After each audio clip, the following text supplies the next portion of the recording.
Bonjour et bienvenue dans un nouveau tutoriel sur atelierba.fr. Donc dans ce tutoriel, je vais vous présenter deux nouvelles choses, les matériaux multi-sous-objets et nous allons voir aussi l'herbe, comment créer de l'herbe. Alors pour ce faire, nous allons d'abord créer un plan qu'on va demander d'être divisé en 1 par 1 d'une taille de 500 cm par 500 cm.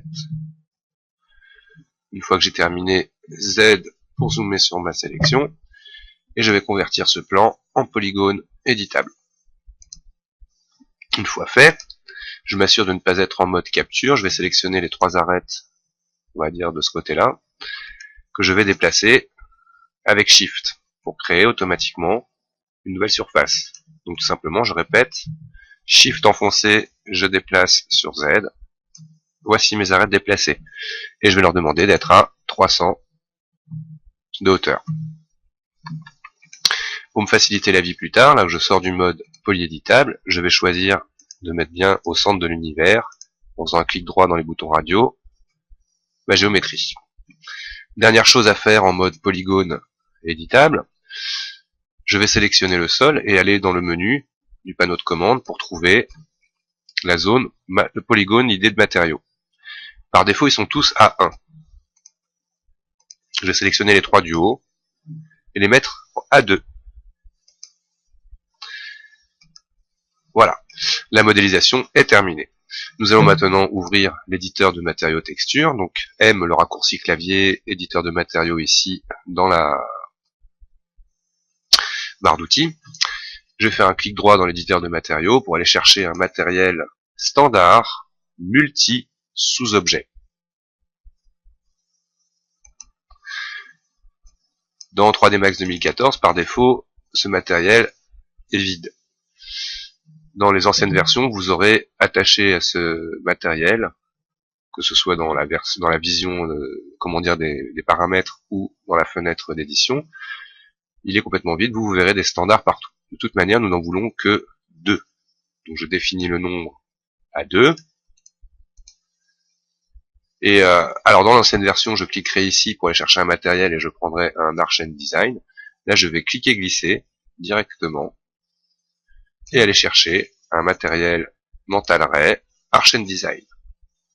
Je vais le réduire pour un confort de visibilité et faire la même chose une deuxième fois. Hop. Donc nous avons une possibilité de bien réorganiser nos boutons en vertical ou horizontal. Moi j'aime bien le vertical. À ce stade, donc je me retrouve avec un matériel Arch Design dont je vais appliquer le matériel à ma sélection. Donc tout simplement en glissant le nœud du matériel sur la géométrie, ou alors en sélectionnant la géométrie et en utilisant le bouton affecter matériaux à sélection. Déjà, ce qu'on peut dire de plus dans le matériel multi-sous-objet, donc c'est qu'on l'a compris, il comportera ici les idées, donc là le mur en l'occurrence, et là le sol. Donc tout simplement, je vais demander ici à la couleur du sol d'être plus foncée. Automatiquement, on constate qu'effectivement, donc je pilote plusieurs matériaux grâce au matériel multi-sous-objet. À ce stade, donc nous sommes prêts pour y ajouter des textures.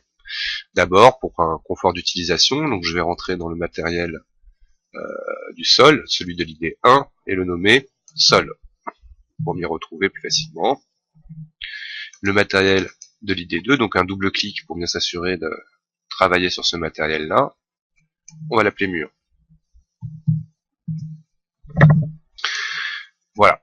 Et là, c'est mon multi sous-objet, donc on va l'appeler, je sais pas, court, même pas en scène, ou multi. Ouais, hop. Multi sous-objet que voici.